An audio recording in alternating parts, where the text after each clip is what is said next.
敵機36台、わずか2機。昭和19年10月、台湾沖の空で飛燕が演じたのは数敵不利の常識を破る激闘だった。操縦桿を握るのは空戦を知り尽くした教官と、その教えを胸に初陣へ臨む部下。快速の飛燕は一撃離脱で敵をか乱し、80度ひねり込みで格闘を制した。師弟の絆が生んだ奇跡の戦果と生還の真実、知られざる風戦録を今紐解く。そろそろ索敵海域に入るぞ。雲が切れた佐々木、高度維持、進路そのまま。鉄機動部隊死人、白い鉱石が多数。注意殿、10時方向、同高度グラマン2機反転してきます。佐々木、慌てるな。前回この足についてこられる機体なんぞ敵にも味方にも存在せん。昭和19年10月上旬、戦争の戦局はアメリカ軍によるフィリピン奪還作戦へと移行する段階にあった。アメリカ軍は10月20日にフィリピンレイテ島への上陸を計画しており、これに先立ち日本軍の前縁基地からの反撃能力を削ぐ必要があった。アメリカ軍第38任務部隊は空母17隻、搭載機数千機以上の途方もない物量で10月10日に沖縄空襲、10月12日早朝には台湾全土への空襲を開始する。これがいわゆる台湾沖航空戦である。そして10月12日、アメリカ軍は4つの空母グループに分かれ、台湾北部、中央、南部を攻撃してきた。10月12日午前6時、司令部偵察機から敵機動部隊グラマン試運転中の砲を受け、台湾各地から出撃。台中基地からははやぶさ8機、飛燕7機の15機で直ちに出撃。中西防空第一中隊は統合隊意識のもとに全機出動、敵機を捕捉撃滅すべし。今回の主役田形小隊も意気揚々と出撃したが、田形的原機の飛燕は足が上がらず、無念にも基地に戻り2機は待機することになった。田形小隊は基地に人をせや。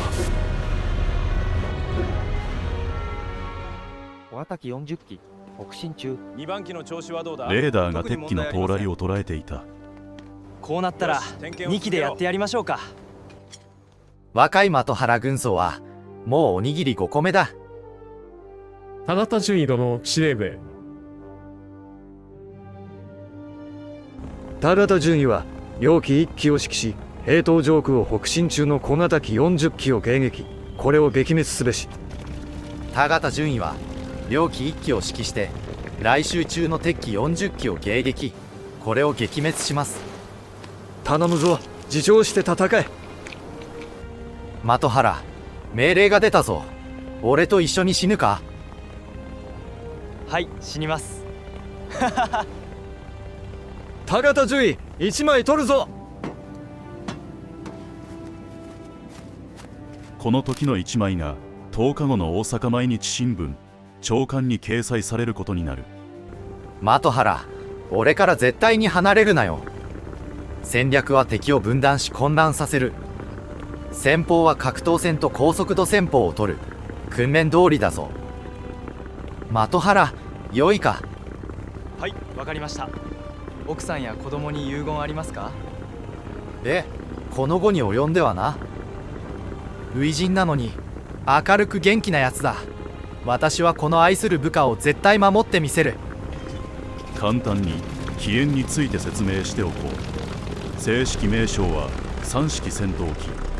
スマートな液冷エンジンのフォルムから昭和20年に飛燕の愛称が公表された陸軍の名機だ。飛燕最大の特徴は圧倒的な急降下耐性と高速性能。時速600キロ以上の急降下、水平飛行でもグラマンより40キロ有速だ。エンジントラブルが多発し高性稼働率に泣いたとされる飛燕だが、この時期はベテラン整備員と維持された部品補給線のおかげで7割程度の十分な稼働率を維持できていた。2機は基地上空で翼を振り飛んでいった。離陸後16分、敵の大編隊を視認する。敵編隊は39996機の36機。隊長、いっぱいいますね。的原軍曹は頭をかいて笑っている。清純な心の彼を絶対に死なせない。空中戦は先に発見し奇襲することで心理的に随分楽に戦えるようになる。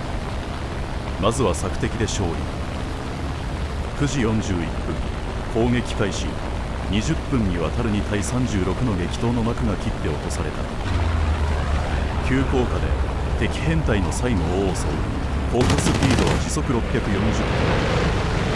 まずは牽制の一撃で隊列を崩すことを狙う。グラマン側は2機を発見し上昇軌道を取った。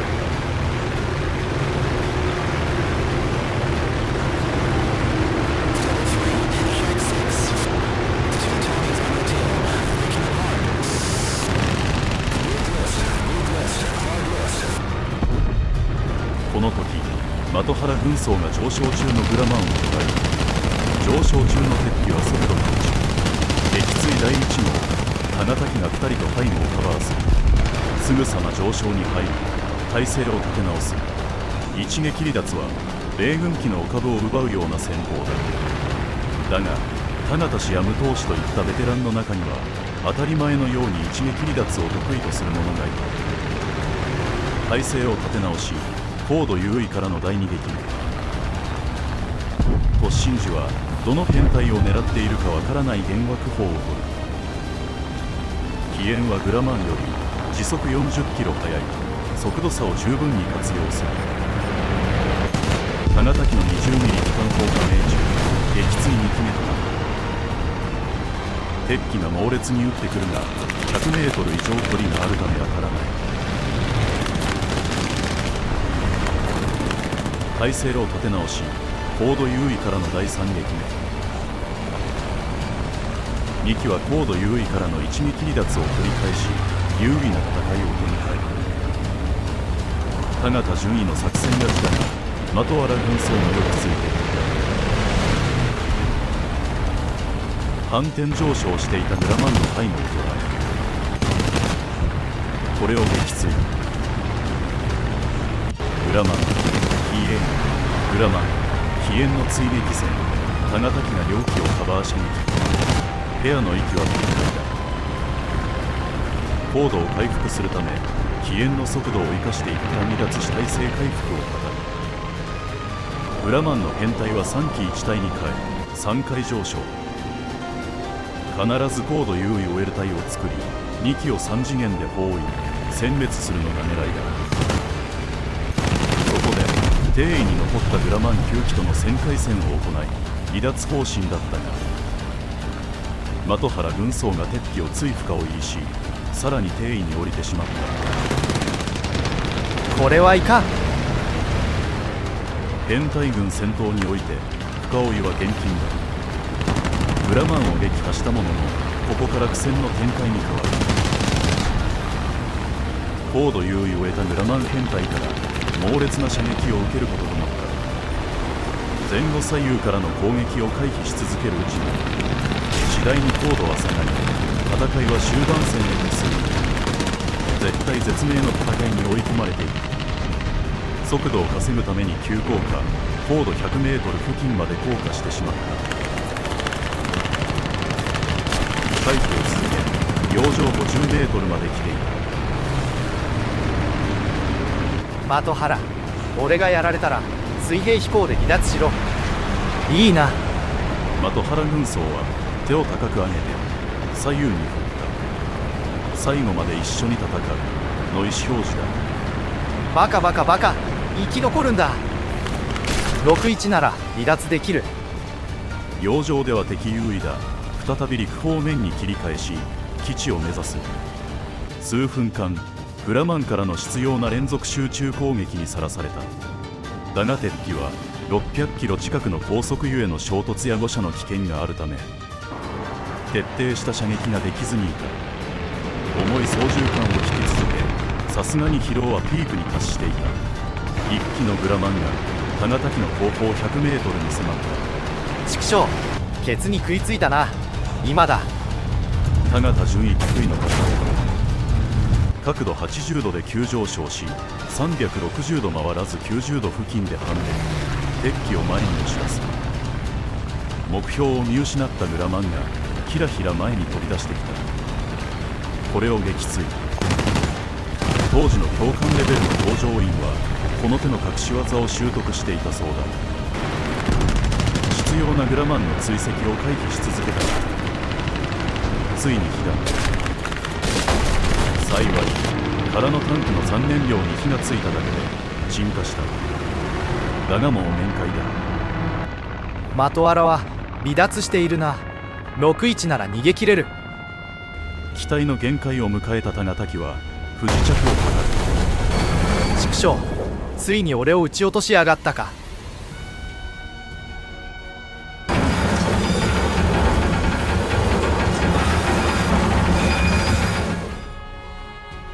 廃棄よ、よく戦ってくれた。ありがとう。六甲飛行場南方3キロの水田に不時着。六甲飛行場からの迎えで基地に行き、隊中に緊急電話報告した。田形順位は的原軍曹を指揮して2機で消火上空においてグラマン36機を捕捉し、これと交戦6機撃墜5機撃破。病機の戦闘離脱援護中、敵弾を受け火災のため不時着。軽傷、機体大破。的原軍曹は戦闘離脱に成功したと思います。よしご苦労。的原軍曹は兵頭に不時着。ただいま隊中に向かって帰還中だ。2人とも無事生還し、この日の戦闘は終わった。よかったな。本当によく戻ってきたな。はい、ありがとうございます。お前は我が部隊の誇りだ。10月22日、2人の活躍が新聞紙面を飾った。欠陥機と揶揄されることも多い3式戦闘機、飛燕。だがあの日、台湾の空を舞った飛燕は間違いなく平気だった。18倍の敵軍から命をつなぎ戻したのは飛燕の優れた速度性能と卓越した技と固い絆で戦い抜いた父祖たちの奇跡がそこにはあった。ご視聴ありがとうございました。動画を楽しんでいただけましたら高評価、チャンネル登録、ハイプをぜひお願いいたします。